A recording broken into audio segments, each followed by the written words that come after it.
എൻ്റെ അമ്മച്ചി പറഞ്ഞു കേട്ടേക്കണത് ഈ വീട് അന്ന് 100 കൊല്ലം മുമ്പ് 5000 രൂപയ്ക്കാണ് പണിതത്. ഫുൾ ഈ വർക്ക് കംപ്ലീറ്റ്. ഇവിടെ വന്നപ്പോൾ എൻ്റെ പാരൻസ് എന്നോട് പറഞ്ഞു മഴക്കൊണ്ടുള്ള വീടാണെന്ന് പറഞ്ഞു. പക്ഷെ ഇവിടെ വന്നു കഴിഞ്ഞപ്പോൾ ഇറ്റം കണ്ടപ്പോൾ എനിക്ക് സത്യം നല്ലൊരു ഷോക്കായിരുന്നു. അടിച്ചു വരുന്ന ഇതാരും പറഞ്ഞില്ല. ഇതൊക്കെ നമ്മുടെ ഇവിടെ ഉണ്ടായിരുന്ന മുൻ തലമുറക്കാരാണോ? അതെ, ഇതാണ് ഇദ്ദേഹമാണ് വീട് പണിതത്. ഈ വാതിലിൽ നിന്ന് നോക്കിയാൽ അങ്ങ് അറ്റം വരെ സ്ട്രെയിറ്റ് ആയിട്ട് കാണാൻ പറ്റും.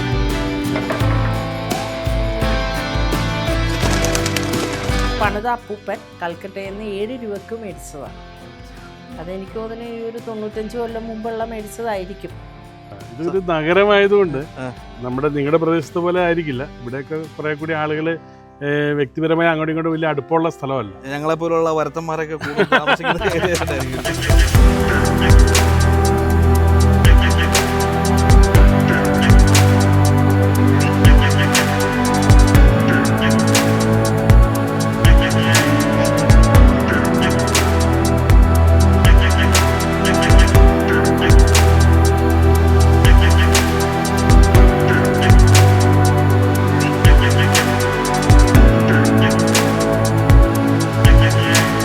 പുതിയൊരു സ്പെഷ്യൽ എപ്പിസോഡിലേക്ക്, വെരി സ്പെഷ്യൽ എപ്പിസോഡിലേക്ക് എല്ലാവർക്കും സ്വാഗതം. സച്ചിൻ, പിഞ്ചു. നമ്മളെവിടെ പിഞ്ചു?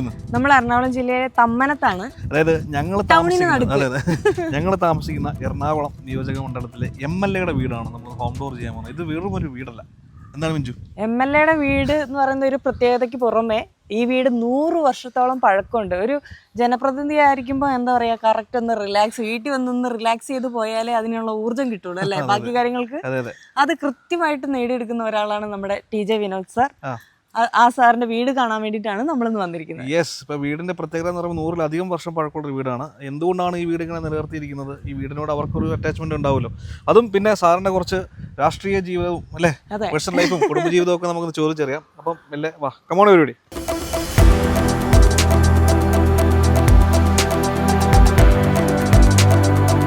ഇതാണ് TJ വിനോദ് സാർ. സാർ നമസ്കാരം. നമസ്കാരം. സുഖം? ക്രിസ്മസ് ഒക്കെ കഴിഞ്ഞ് ഇങ്ങനെ ഒരു ഫാമിലി റെസ്റ്റ് ടൈമിലാണോ? അതോ ഇല്ല, അങ്ങനെ റെസ്റ്റ് ഒന്നും ഇല്ല.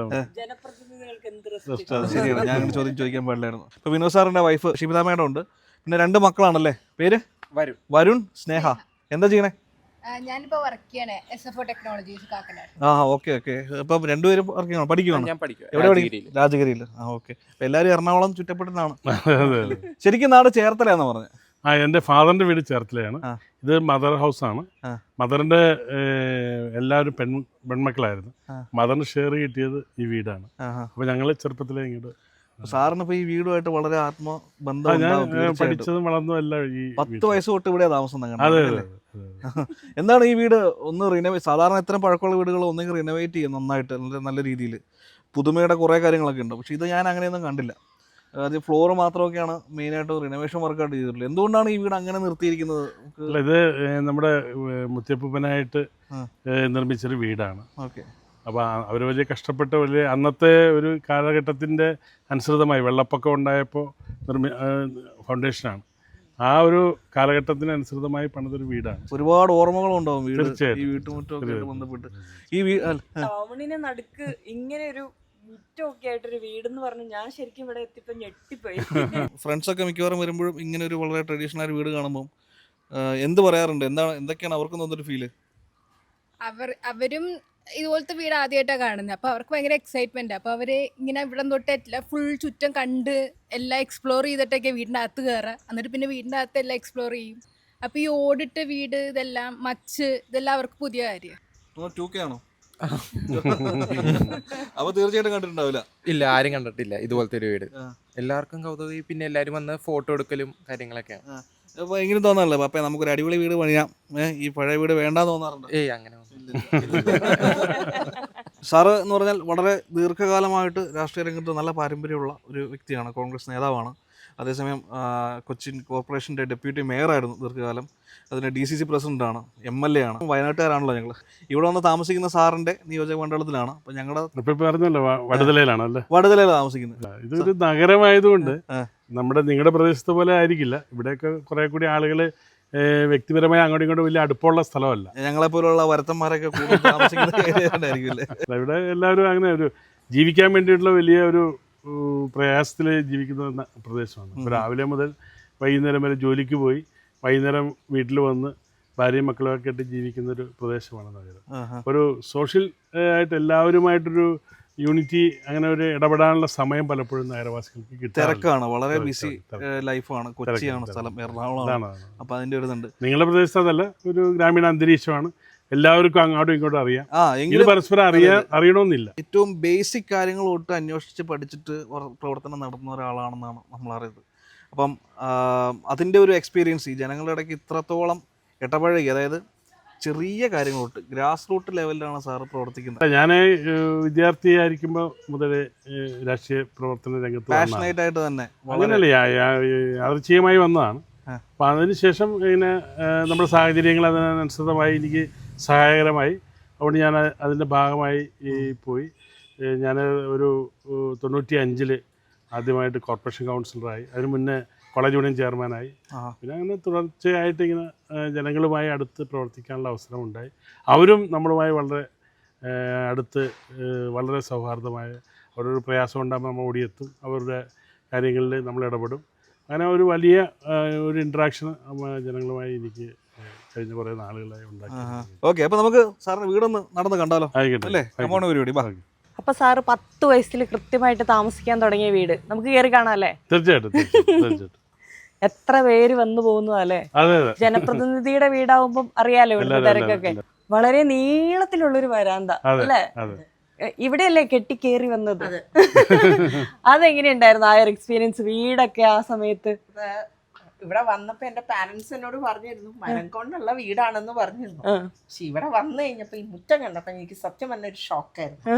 അടിച്ചു വരുന്ന ഇതാരും പറഞ്ഞില്ല, ബാക്കിയെല്ലാം പറഞ്ഞു, ഇത് പറഞ്ഞില്ല. പക്ഷെ ഇത് ഒരു പുതിയൊരു ചതിച്ചതല്ലേ, ഇത് പുതിയൊരു എക്സ്പീരിയൻസ് തന്നെയായിരുന്നു ഇവിടെ വന്നപ്പോ. എന്റെയൊക്കെ വീടെന്ന് പറഞ്ഞാൽ ഇപ്പോഴത്തെ സാധാരണ ടെറസ് വീടാണ്.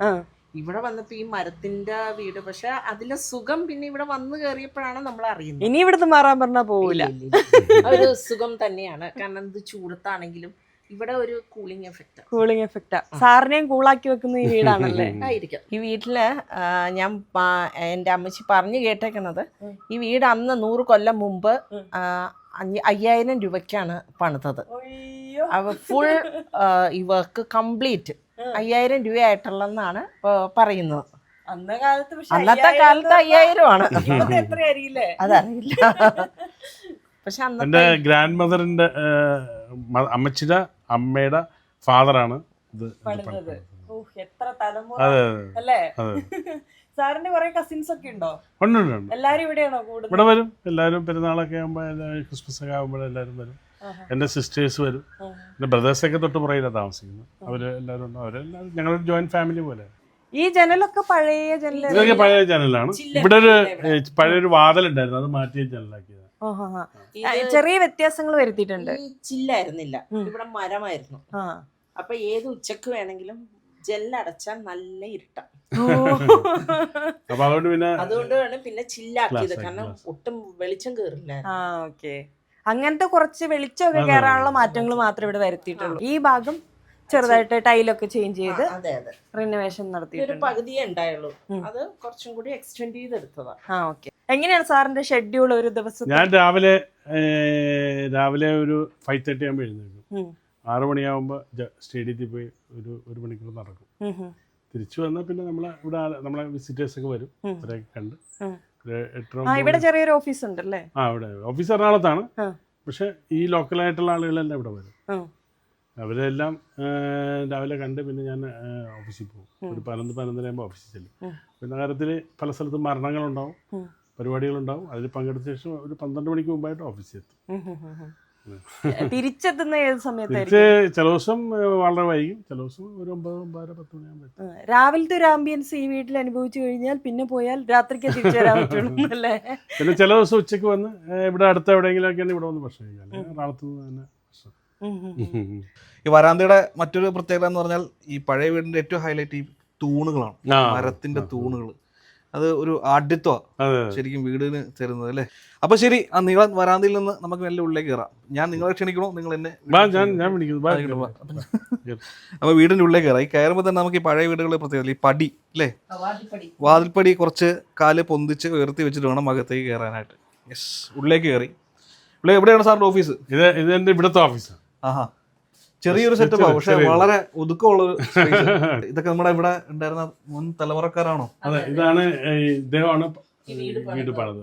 ആഹാ, 5000 രൂപയ്ക്ക് അതെ, വീട് അദ്ദേഹത്തിന്റെ വൈഫാണിത്. ആഹാ, അദ്ദേഹത്തിന്റെ ഒരു ഏക മോളാണ്, ആ.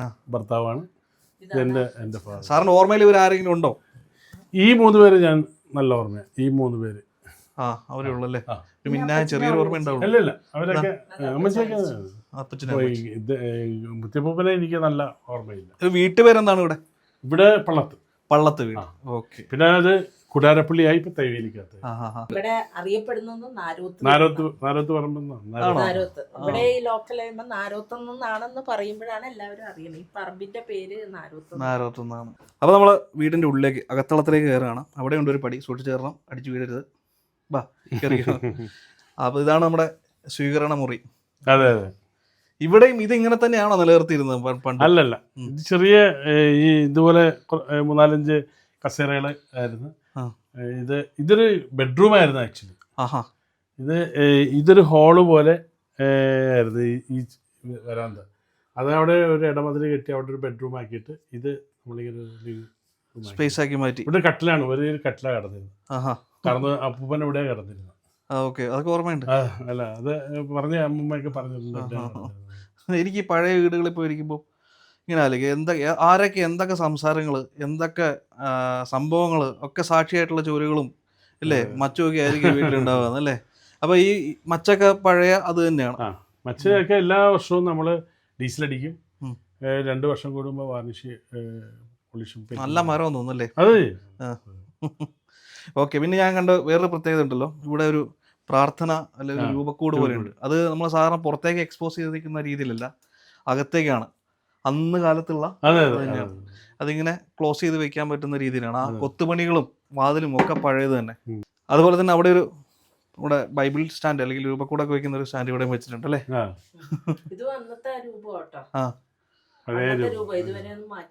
മാറ്റിയിട്ടില്ല. ഇവിടെ ഒരു വാതിലായിരുന്നു. അത് ഇങ്ങനെ നോക്കി അങ്ങേറ്റം വരെ വാതിലാ. അത് നമ്മളൊരു ജനലാക്കി. അതായിരുന്നു അതിന്റെ ഇത്. ഈ വാതിലിൽ നിന്ന് നോക്കിയാൽ അങ്ങ് അറ്റം വരെ സ്ട്രെയിറ്റ് ആയിട്ട് കാണാൻ പറ്റും. ഇപ്പൊ കാണാൻ പറ്റില്ല. ഇപ്പോഴും കാണാൻ പറ്റും. സ്ട്രെയിറ്റ് അറ്റം വരെയുള്ള മുറി കാണാൻ പറ്റും. ഒറ്റ വരിക്കാണ്. വാതിലെല്ലാം സെയിം ലൈനിലായിരുന്നു. വീടിന്റെ അകത്തളങ്ങളിലോട്ട് നമ്മൾ കിടക്കുകയാണ്. ശരിക്കും ഒരു കോറിഡോർ ഉണ്ടല്ലോ ബിറ്റ്വീൻ. അല്ല, ഇതൊരു റൂമായിരുന്നു. ഈ റൂം നമ്മുടെ ഒരു പാസേജ് ആക്കി ഇത് അടച്ച് കെട്ടിയെടുത്ത ഒരു ബെഡ്റൂമായി. ഒരു ചൂടുമില്ല. അതെ, ഇവിടെ ഒരു ബെഡ്റൂം. ഇതൊരു ബെഡ്റൂം. ഇത് അറ്റാച്ച്ഡ് അല്ല.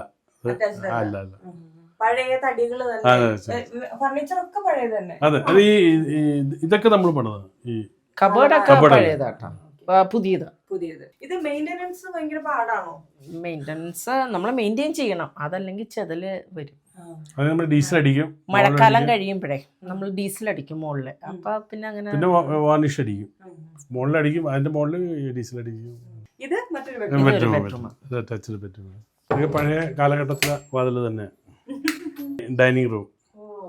ഇവിടെ ഞങ്ങളെല്ലാം കിച്ചണിലിരുന്ന് തന്നെയാണ് ഭക്ഷണം കഴിക്കുന്നത്. ഇവിടെ ആരെങ്കിലും ഗസ്റ്റ് വരുമ്പോ ഇവിടെ വന്നിരുന്ന എല്ലാവരും. ഇവിടെ ഒരു പ്രത്യേകതയുള്ള ശരിക്കും പറഞ്ഞാൽ 2 സൈഡിലും വാതിലുണ്ട്. ഇത് തുറന്നിട്ട്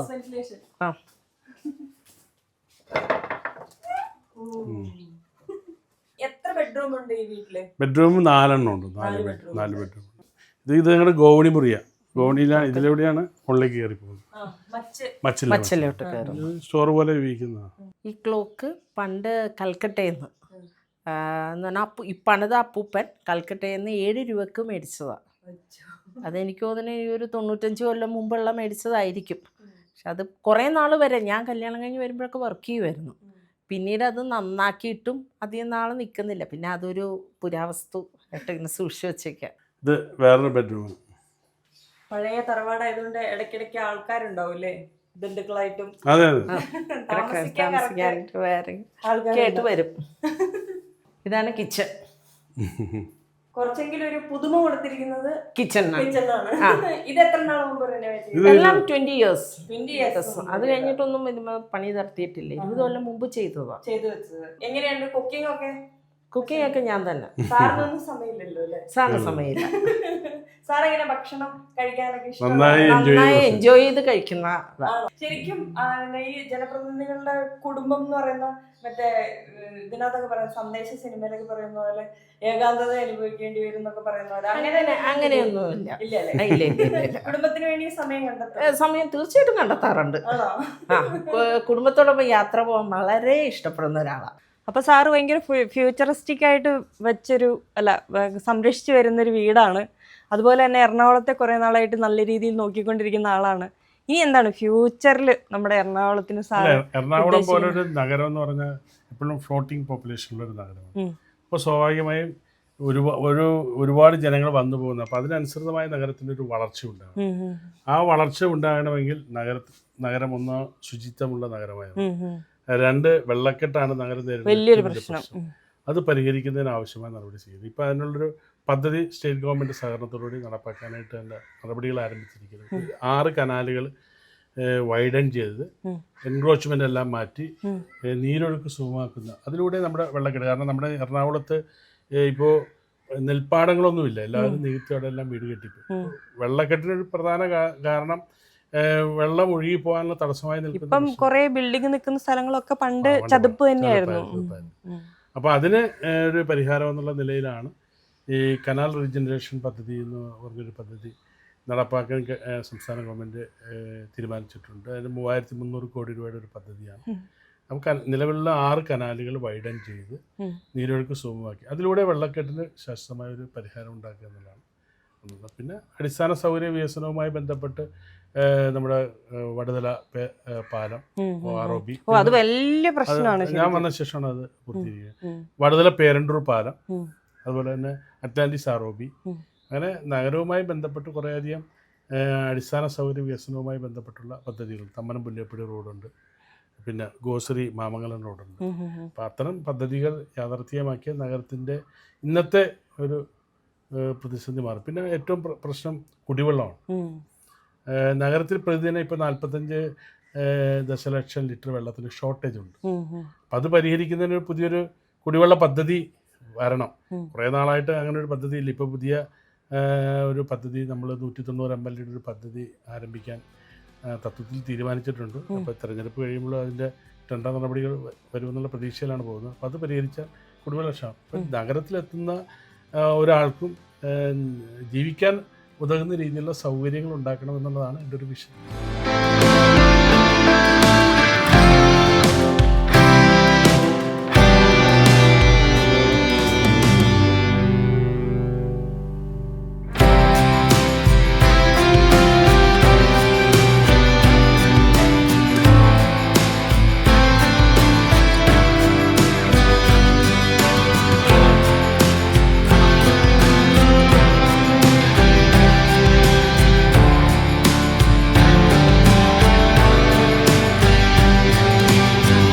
അപ്പോൾ വീടും രാഷ്ട്രീയമായിട്ട് കുറച്ച് നേരം. അതെ, ഇത്രയും ഫ്രണ്ട്ലി ആയിട്ടുള്ള ആൾക്കാരായിരിക്കും ഞാൻ ഒരിക്കലും വിചാരിച്ചില്ല. നമ്മളിങ്ങനെ 100 വർഷം പഴക്കമുള്ള വീടിന് കേട്ടപ്പോൾ ചാടി പുറപ്പെട്ടപ്പോൾ ഞാൻ വിചാരിച്ചു MLA ഒക്കെ അല്ലേ, ഇച്ചിരി ജാടയൊക്കെ ആയിരിക്കും വിചാരിച്ചു. പക്ഷേ MLA ഫാമിലിയും ഒക്കെ ഭയങ്കര കൂളായിട്ടുള്ള ആൾക്കാർ, നമ്മളെ പോലെ തന്നെ അല്ലേ? അതെ. എന്തായാലും വളരെ സന്തോഷം കേട്ടോ. വീടും ഇഷ്ടപ്പെട്ടു, നിങ്ങളെ ഇഷ്ടപ്പെട്ടു, ഫാമിലി ഇഷ്ടപ്പെട്ടു. അപ്പോൾ ഭാവിയിൽ നമുക്ക് വീണ്ടും കാണാം. അല്ല, തീർച്ചയായിട്ടും നിങ്ങൾ പരിചയപ്പെടാൻ കഴിഞ്ഞാൽ വളരെ സന്തോഷമുണ്ട്. Thank you. പ്രത്യേകിച്ച് വയനാട്ടിൽ നിന്ന് എറണാകുളത്ത് വന്ന് എറണാകുളത്തിൻ്റെ ഒരു ഭാഗമായി മാറിയതിൽ ഞങ്ങൾക്കെല്ലാം വലിയ അഭിമാനമുണ്ട്. നിങ്ങളുടെ ഒരു വലിയ റീച്ച് ഉണ്ടാകട്ടെ എന്ന് ഞങ്ങൾ. അതെ അതെ, താങ്ക് യു സോ മച്ച്. സാറിനും തിരിച്ചും എല്ലാ വിശ്വസും കുടുംബത്തിനും. ഓക്കെ, നിങ്ങൾക്ക് പഠിച്ചോണ്ടിരിക്കുകയല്ലേ? ഓക്കെ, അപ്പോൾ എന്തായാലും താങ്ക് യു സാർ. പുതിയൊരു നല്ലൊരു വെറൈറ്റി എപ്പിസോഡോട്ട് നമ്മൾ വീണ്ടും വരുന്നതായിരിക്കും. അപ്പോൾ നമ്മുടെ ചാനൽ തന്നെ ഫോളോ ചെയ്യുക. വീഡിയോസ് ഇഷ്ടപ്പെടുന്നുണ്ടെങ്കിൽ തീർച്ചയായിട്ടും ഷെയർ ചെയ്യാം കേട്ടോ. അപ്പം സാർ, മാം, എല്ലാവരും ബൈ പറഞ്ഞേരെ. ബൈ.